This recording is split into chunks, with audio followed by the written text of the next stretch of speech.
Bonjour à tous, c'est Audrey, j'espère que vous avez faim, que vous allez tous très bien. Bienvenue sur Lidl Cuisine. Aujourd'hui, on se retrouve pour une super gourmandise, un cake au citron, amandes et graines de pavot. C'est très simple à réaliser. C'est vraiment une recette que je fais très souvent à la maison. Les enfants adorent ça, ça part très vite. Je pense à vous laisser la liste des ingrédients en description de la vidéo et bien sûr, vous retrouverez tous les produits chez Lidl. C'est parti! Pour réaliser le cake au citron et graines de pavot pour 6 personnes, il faudra 3 œufs, 120 g de sucre cassonade, 100 ml d'huile de pépin de raisin, un citron et son zeste, 150 g de farine, un sachet de levure chimique, 100 g d'amandes en poudre et enfin on aura besoin d'une cuillère à soupe de graines de pavot. Je commence cette recette avec les œufs, donc 3 œufs en entier.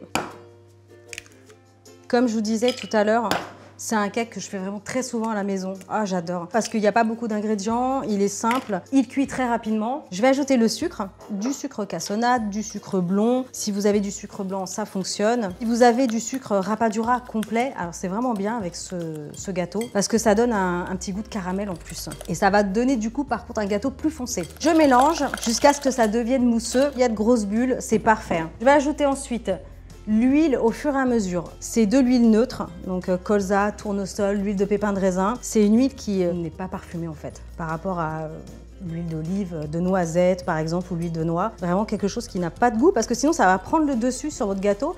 Et tout ce qui est citron et amande, on va pas trop le sentir. Je mélange, en même temps j'ajoute l'huile, je vais zester le citron et je vais récupérer son jus. C'est un gâteau que j'adore faire parce qu'il est très pratique aussi. Par exemple, si vous voulez faire un goûter pour les enfants, vous l'emportez pour la sortie de l'école, il n'y a pas de chocolat donc ça fond pas quand il fait chaud.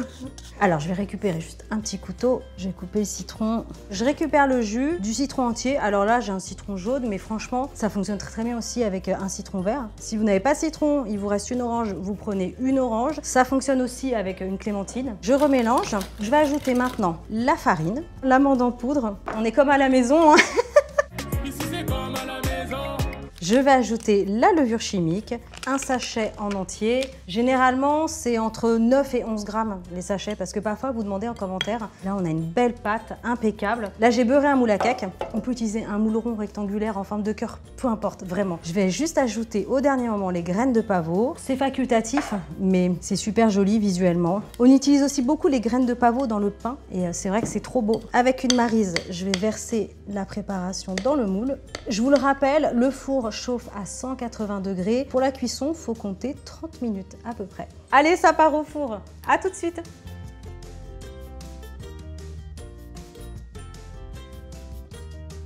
Tadam! Regardez-moi ce magnifique cake au citron. Alors, je l'ai laissé refroidir, hein, c'est pour ça que je l'attrape avec les mains. Regardez, on va faire une jolie part. À la maison, laissez-le tiédir avant de le démouler. C'est surtout aussi avant de le trancher parce qu'après, ça risque de déchirer la mie. Oh, regardez-moi cette dinguerie. Moi, je fais des parts généreuses hein, parce que derrière, ils m'ont dit ils ont tous très faim. Fais-nous des grosses parts. Oh là là, je vais vous montrer une part de près après. Attendez, ne bougez pas. Regardez-moi ça. On voit bien les petites graines de pavot. Franchement, c'est très joli. On a vraiment une belle couleur bien jaune avec le citron, tout ça. Vous avez vu, hein, c'est vraiment un gâteau très facile à réaliser. Vous n'avez pas de citron, vous prenez une clémentine. Vous n'avez pas de clémentine, vous prenez une orange. Vraiment, vous pouvez varier, c'est ça qui est top. Et je compte sur vous. Hein. Vous réalisez cette recette, ça me fait trop plaisir. Donnez-moi tous vos retours en commentaire. Et surtout, pensez bien à liker, partager, abonnez-vous à la chaîne Lidl Cuisine. Et moi, je vous retrouve très bientôt. Ciao!